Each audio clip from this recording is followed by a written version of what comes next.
pour ça que César a réussi à accomplir rapidement aussi. Il les a empruntés. Et justement, les messages peuvent être envoyés grâce à une tablette en bois recouverte de cire d'abeille où on va noter de jolis petits messages. D'accord, ok. Non mais t'as vu, t'as fait ce que t'as noté, j'ai noté en dessous. Il est marqué Invictor. Invictor, ça va. Mais donc, vous allez utiliser cette tablette donc, pour écrire des messages en fonction du contexte. Ou la liste de courses. Ou la liste de courses. Et marqué par un petit stylet en bronze, pour la plupart du temps. Et vous allez tout simplement graver sur la cire d'abeille un message quelconque comme « Nous avons perdu 5000 hommes sur 5000, victoire décisive », par exemple.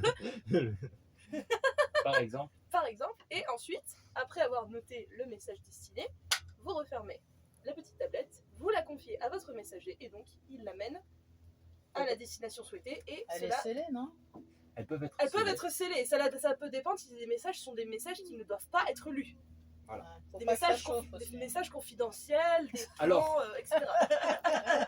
Les températures sont pas les mêmes. Hein.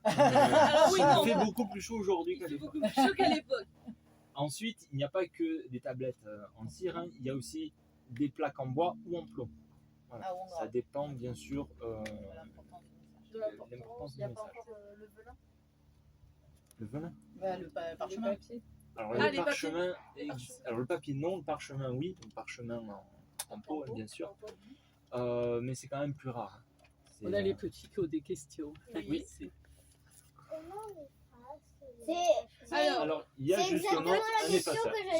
Justement, en fait, sur le stylet, tu vas avoir donc une pointe pour écrire et pour pouvoir effacer le message, si tu reçois à nouveau une tablette, tu vas avoir une espèce de petit aplatissement sur l'autre bout du stylet et ça va te permettre de venir effacer et gratter pour pouvoir effacer, retravailler la cire et donc pouvoir à nouveau la rendre lisse tout simplement et pour pouvoir réécrire des messages. Et voilà, c'est bien, t'as bien suivi. Et alors, un jeune homme, alors la question vous allez dire la même chose. Voilà, parfait. Et bien sûr, au bout d'un moment, on peut refaire fondre la cire pour refaire une nouvelle tablette.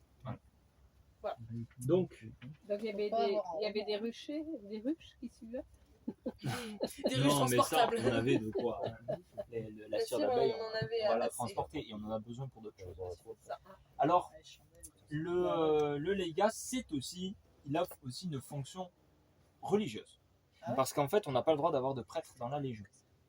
Voilà, c'est la religion romaine, hein, polythéiste, n'accepte pas que les prêtres soient dans la Légion. Et donc, généralement, on va transporter avec nous ceci. On appelle ça un laraire. C'est un mini-temple, tout simplement. Un mini-temple avec dessus représenté un prêtre et ensuite des lares. Donc les lares, ce sont des divinités. La majorité du temps, les lares représentent des divinités associées à des lieux. Donc ici, le lieu, c'est le camp, tout simplement. On va protéger le camp. Voilà. On peut aussi avoir des petites figurines qui sont aussi des lares et qui représentent la famille. On le voit un peu dans Gladiator, si jamais vous avez la référence. Donc c'est des petites figurines qui représentent la famille et pareil, elles représentent le lieu, la maison, donc le but de survivre au combat et rentrer chez soi sain et sauf après le service. Alors, on revient après sur l'avion. Regarde ça plutôt, regarde, il y a un serpent en dessous. Le serpent qui est très important, il symbolise plein de choses, la vie. C'est ça. Alors il y a une chose à noter aussi par rapport justement au légat qui a le rôle donc, de préparer les cérémonies pour ces légionnaires et pour prier les dieux, mais la question de pourquoi nous prions les dieux, et bien tout simplement pour les batailles.